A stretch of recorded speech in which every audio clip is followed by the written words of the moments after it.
G'day legends, I hope you're all doing well and having a great weekend. Now today is 500 days of this modern but particularly bloody war. This war has caused heartache for millions around the world. It's displaced millions, hundreds of thousands of people have lost their futures, their livelihoods and sadly their lives. As this war turns into a new phase of these counter-offensive operations, we have no idea where this will lead us over the coming next months. Also, I have got some sort of bad news from an appointment with a specialist I had on Friday afternoon, and he's booked me in for first thing surgery at 06:30 on Monday morning. Now, what has happened due to trauma in my vocal cords, I need to remove blood cysts that have formed in somewhere in here. That said, these vocal cords are very delicate, so we're not particularly sure how the surgery will go. Now, this was for overuse of my voice, as well as when I had a bit of a meltdown at YouTube. That's when I sort of hurt my voice from there. So I have to have a few days of completely no speaking, and then I'll also be having up to a few weeks off or only very light conversation. Now, this does bring a little bit of concern as speaking is my full-time job, and I'm not sure where this will go from there. But to plug myself, whatever. If you'd like to support me, there's links down below, but I always really appreciate your support in any way, shape or form, and I'll update you with how that goes tomorrow, at least in a post. Now, today we're going to do an analysis of some news. We're going to have a look at the maps and then talk about some alleged secret meetings that went on between the Americans and the Russians. Over the past 9 years, but especially the past 500 days, there's been heated debate all around this conflict, but there's been very little room for much off the set narratives. Now, I believe that counter ideas and viewpoints are super important, and this is what stops the echo chamber that algorithms, as well as just us, can push ourselves into. But things like Twitter and outrage culture absolutely push us further into those chambers. You may not agree with me 10, 50, 90% of the time with what I say. Maybe you agree 50 or 100%, but that's not great either unless you're consuming other sources. Now, I may not agree with you on anything or everything, but that's actually good. Shutting down conversation is never the key, and with the internet and the ability to reach so many sources, don't pigeonhole yourself somewhere. Now, I think for many I have too much of an anti-war stance, and that my life philosophy is the majority of humans are intrinsically good, but that money, politics, mob mentality and religion makes otherwise normal people do wicked and disgusting things. Now, my views and reporting is based and reinforced off my experience in war, seeing the horrors it leads to firsthand and experience in varying cultures. That said, any border threat, I would sign up again, and I absolutely believe in using lethal force in self-defense. Now, I would say, though, 99% of people beating that war drum, wanting more cruelty, haven't actually ever donned a uniform, nor are they prepared to do it. So first off, we have the IAEA, of course, the International Atomic Energy Agency update from yesterday from the Director General. I do know there was warnings of an imminent nuclear disaster at the ZNPP.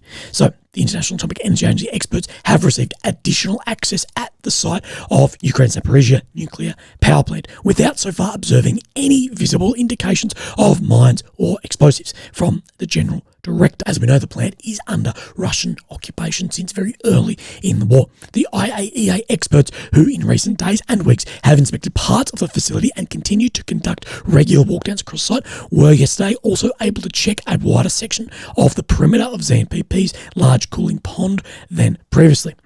As part of this, they visited the isolation gates separating the cooling pond from what remains of the Kakhovka reservoir after the destruction of the downstream dam a month ago. The gate has been reinforced with counterweights and sand, and there appeared to be no leakage of water from the pond, so keeping that water in. Following our request, experts have gained some additional access at the site. So far, they have not seen any mines or explosives, but they still need more access, including to the rooftops of reactor units 3 and 4 and parts of the turbine halls. I remain hopeful that this access will be granted soon. On July 11th and 12th, Ukraine hopes to join NATO in Vilnius. Now, again, I can't see this going ahead with the actual entry while there is an active border dispute, a war going on, and many have shared this opinion. Germany's Federal Minister of Foreign Affairs has told reporters it's clear that we cannot talk about a new membership in the middle of a war, and Biden has recently told CNN, I don't think it's ready for membership in NATO. As well, we know tensions with other NATO countries like Bulgaria and Hungary are already high. What Ukraine is more looking for, I believe, are security guarantees and a step-by-step plan to join NATO following this war. And of course, then the EU when the guns fall silent. This is incredibly important, although I do think a plan would be incredibly difficult as we don't have any idea yet how this war will actually end and how Ukraine will be in many regards and categories following after the war, both economically, stability, defence. We don't know. No one has a crystal ball. Although Turkey, who we know has kept relations open with Russia and Putin, has pledged yesterday support for Ukraine joining NATO. Erdogan told a joint media appearance with Zelensky in Istanbul, there is no doubt that Ukraine deserves membership in NATO. Now, this definitely raises questions about Turkey's relationship with Russia. As we know, Turkey kept diplomatic relations open with Russia, unlike a lot of countries. As well, opening more of those questions was Zelensky brought back to Ukraine Azov commanders who were captured in Azovstal in Mariupol from Turkey, who by all information were not meant to be released until after the war. Now, the Kremlin has said that this deal was violated, saying Ankara, of course the capital of Turkey, has violated agreements on detention of Ukrainian Azov fighters. No one informed us of their release. Now, what is actually going on with this? Does this show a weakness of Russia or Erdogan, Turkey, picking a side, sort of getting rid of their neutral status, although we know Turkey has supplied a lot of weapons to Ukraine? So we don't know. And what fallouts will this have for Ukraine, Russia, Turkey as well? We do know that the grain deal does expire on July 17th and that this is incredibly important for Ukraine, but Russia is holding that somewhat hostage. And how is the relationship between Putin and Erdogan? As we know, Putin will be in Turkey next month. Some have speculated is there some level of carrot dangling with Erdogan with maybe EU entry with weapon plans such as the F-35 that Turkey wasn't then allowed. We don't really know, but we do know this is definitely a step where Erdogan has stepped towards the side of Ukraine, but we're not particularly sure where that will go. So that out of the way, let's have a look at the maps and talk about what we have seen change and what is going on. So here we have Ukraine, the centre, the capital of Kyiv. The red areas occupied since 22, 500 days ago, and the purple since 14. If we've got Romania, Poland, Belarus, Russia around here, and of course we have the Sea of Azov and the Black Sea as well. Now what I do want to read first is this. On July the 1st, 2023, the Russian Navy established a new Azov naval district, headquartered in occupied Ukrainian port city of Mariupol. We just see those Azov commanders were fighting and were captured there.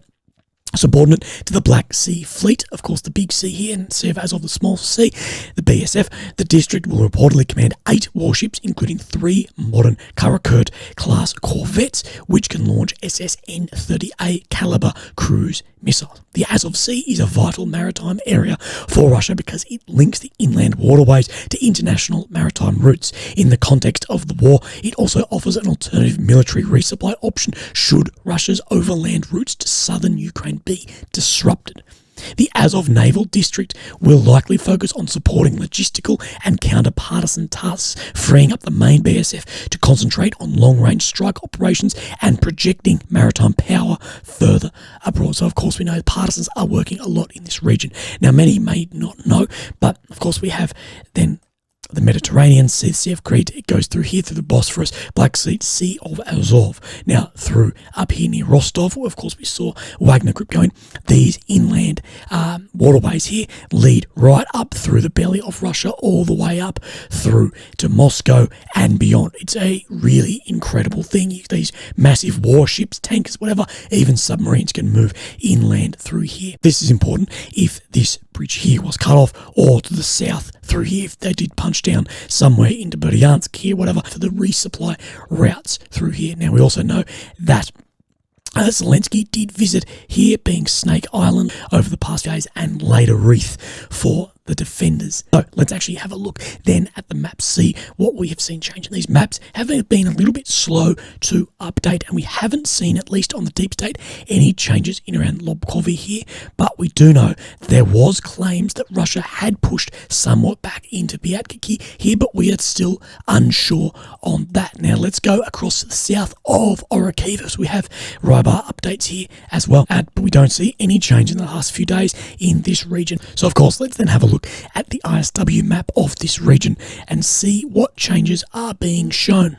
When we inspect the ISW, it is not showing any map movements in and around this area where we know there is significant fighting. Let's have a look then at the Rybar Russian sources and see what actual differences it is showing here. So of course on the left is 2 days ago and on the right is today. Now I do believe this is showing very similar, although this has gone from grey zone to Ukrainian held territory. So Ukraine have had some advancement in here, although we do know there are claims around this region, but we are unsure. Now let's look down at Robertini. Now we do see that from the map 2 days ago and to today, Ukraine has made a jump in here. Take this spot height 137 here, as we do see Ukraine has pushed in here, but this isn't being shown across the other maps. So Ukraine has made an advancement towards Robertini there. So let's then move further to somewhere that doesn't really look that recognisable anymore. So Rivnopol, Makarivka here, and as we do see, this was cut off here back to Purutini as well. So let's see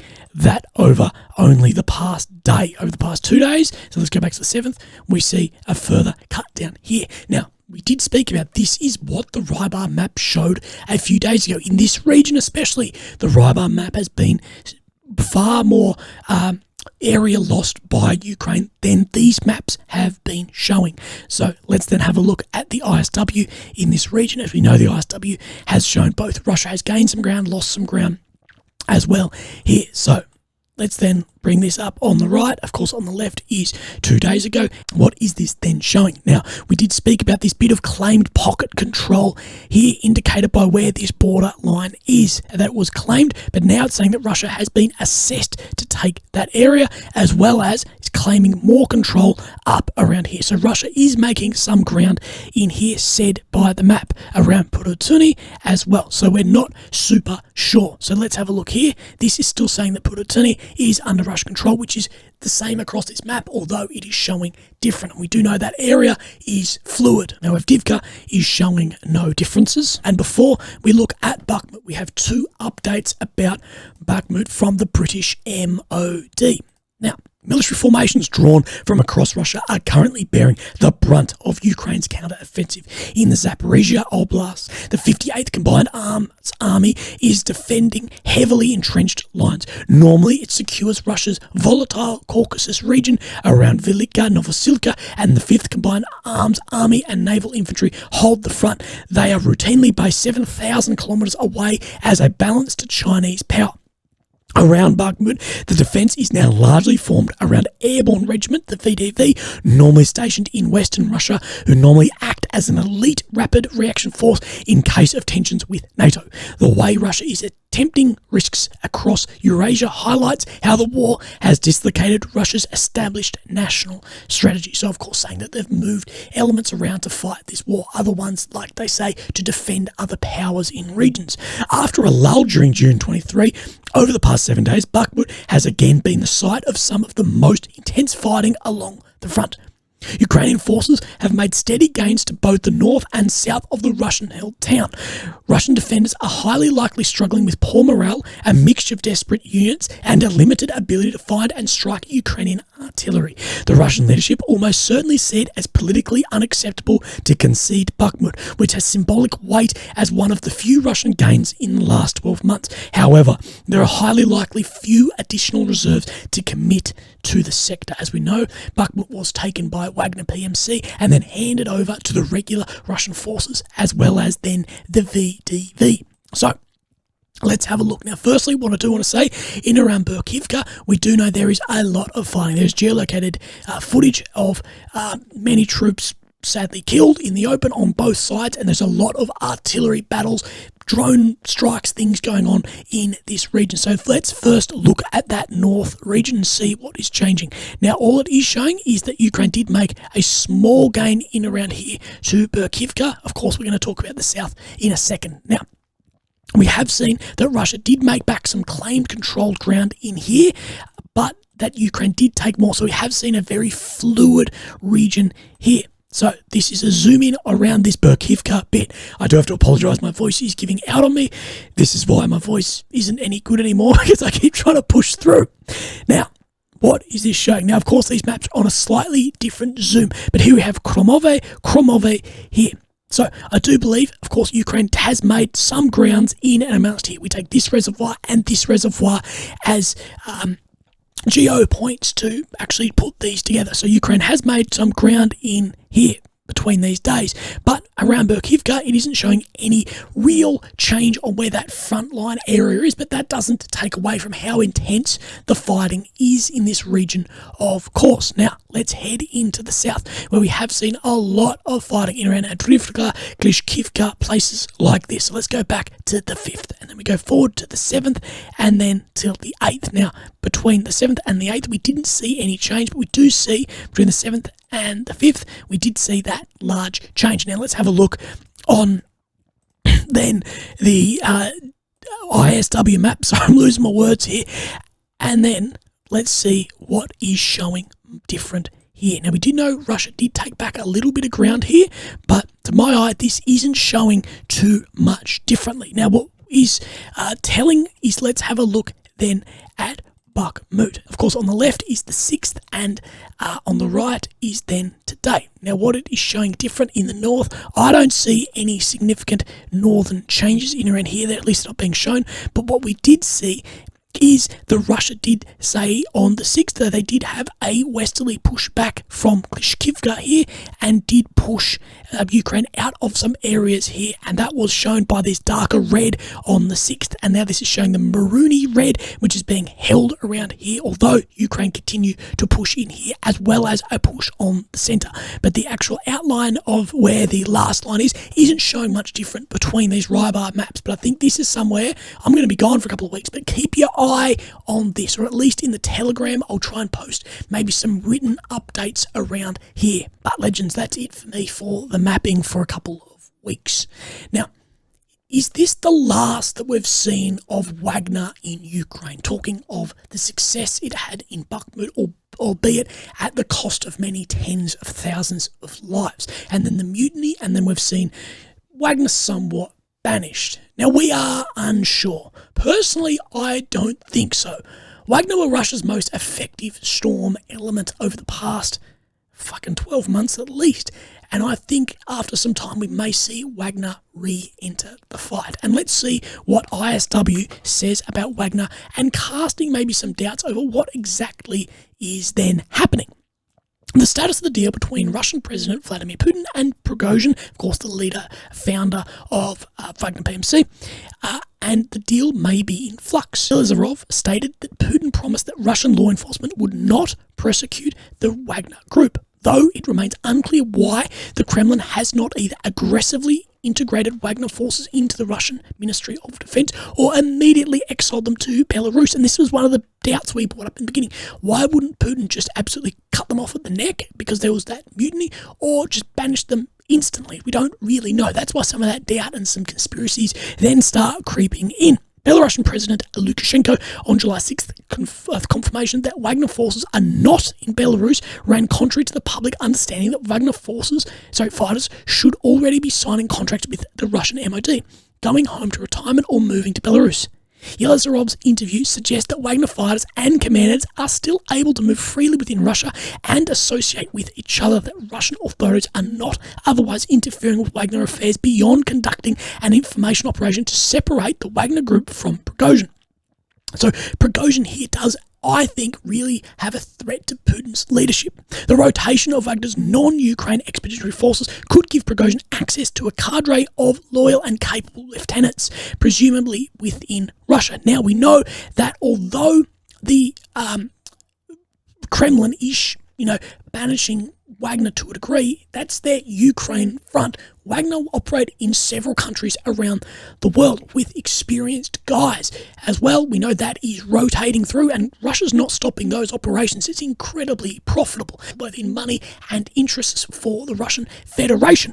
But we do know with the rotation of those forces that a lot of fighters will come back, and that could change how things look. If Prigozhin is controlling the rotation, the ISW see no evidence that Russian authorities are exiling or detaining Wagner commanders or fighters who participated in the rebellion. So nothing's really come of these guys who participated in the rebellion, causing many to say it was some level of inside job or whatever. Now, Putin continues to allow Wagner and Prigozhin to operate in Russia and potentially pose a threat to his regime, allowing Prigozhin, his commanders, and as many as 25,000 Wagner fighters who led and participated in the armed rebellion apparent full freedom and movement and communication in Russia shows that Putin has either remarkable or unwarranted confidence in their renewed loyalty, desperation to lure as many as possible to his side, or an inability to take action against them. So can Putin either do nothing, needs to lure them to fight for him, or confidence where their loyalty actually sits?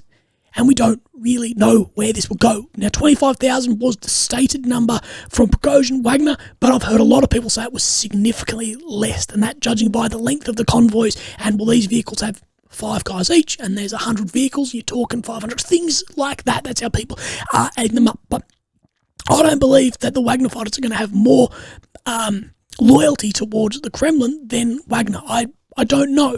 Well, especially not the ones who participated then in the mutiny. That's what it was about in the beginning. The NBC has had some interesting reports about backroom meetings that took place between America and Russia. Now, if you don't think that backroom meetings don't go on between nuclear powers, you're kidding yourself. Although it's not public, and there's probably a lot more going on that we have absolutely no idea about. At the end of the day, the US has its own politics, and some of this will happen with or without the involvement of Ukraine or other parties. So let's have a look at what the NBC actually has said in their very interesting article. So July 6th, a couple of days ago, a group of former US national security officials has held secret talks with prominent Russians believed to be close to the Kremlin, and at least one case within the country's top diplomat, of course being Minister Sergei Lavrov, with the aim of laying the groundwork for negotiations to end the war in Ukraine. Half a dozen people briefed on the discussions have said. This took place over several hours in April in New York. Meeting with Lavrov were Richard Huss, a former diplomat and outgoing president of the Council of Foreign Relations. Current and former officials said the group was joined by Europe expert Charles Kupchan and Russian expert Thomas Graham, with former White House and State Department officials who are Council on Foreign Relations fellows. The former US officials involved either did not respond to a request for comment or declined to comment on the record. Now, why are these former officials? Probably because a current official can't do it without disclosing things. That's my take anyway. Among the goals, they said, is to keep channels of communication with Russia open when possible, and to feel out where there might be room for future negotiation, compromise, and diplomacy over ending the war. The discussions have taken place with the knowledge of the Biden administration, so Biden knew, but not at its direction, so didn't know where it would go. And the former officials involved in the Lavrov meeting briefed the White House National Security Council afterward. It's not clear how frequently the back-channel discussions have taken place, nor whether they are part of a single or organised effort. On the US side, the discussions have involved some former Defense Department officials, including Mary Beth Long, a former Assistant Defense Secretary with deep experience in NATO issues, according to 2 people briefed on then the talks. Now, Ukraine wasn't too happy about this from the reading. Ukrainian official responding to the report said that Kiev is closely monitoring the publications and comments regarding the secret meeting, as well as reports that similar backroom consultations between US and Russian citizens took place in other parts of the world. Given the timing of the appearance of these materials in mass media on the eve of the Vilnius summit, the question arises whether Washington's tough position regarding the invitation of Ukraine to NATO is somehow not connected with these backroom consultations. And of course, that was from an official on behalf of the Ukrainian government. So saying that on the eve of the Vilnius summit, does this have some reason for then the position America is taking that Ukraine is not yet ready for NATO entry? And like it or not, these meetings, they are going to take place between nuclear powers. Backroom, closed rooms, bloody however it goes, it's going to happen. Of course, this is going to take place. Now, next year is when the presidential campaigning is going to start again. Now, Ukraine's going to be absolutely topic number 1. Of course, these are going to include Biden, Trump, DeSantis, RFK. Now, 3 of those 4 are publicly all out wanting to end the war as soon as possible, being Trump, RFK, and DeSantis.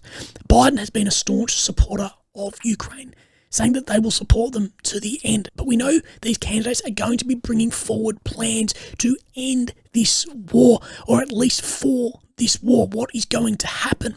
Now, the question is, what plan will Biden bring forward for this conflict that allows him to win votes? At the end of the day, this is all about winning votes. Of course, this war is a very hot topic and is very unpopular and growing more unpopular in some circles as it goes on further, particularly on that Republican side. But we don't know whether it'll swing Democrat or Republican. Biden, Trump, or even RFK has thrown his hat in the ring. So people have speculated that Biden will be looking for some level of finish to the war by the time his term ends or his second term starts. But that is, of course, assuming this conflict was happening over another year from now.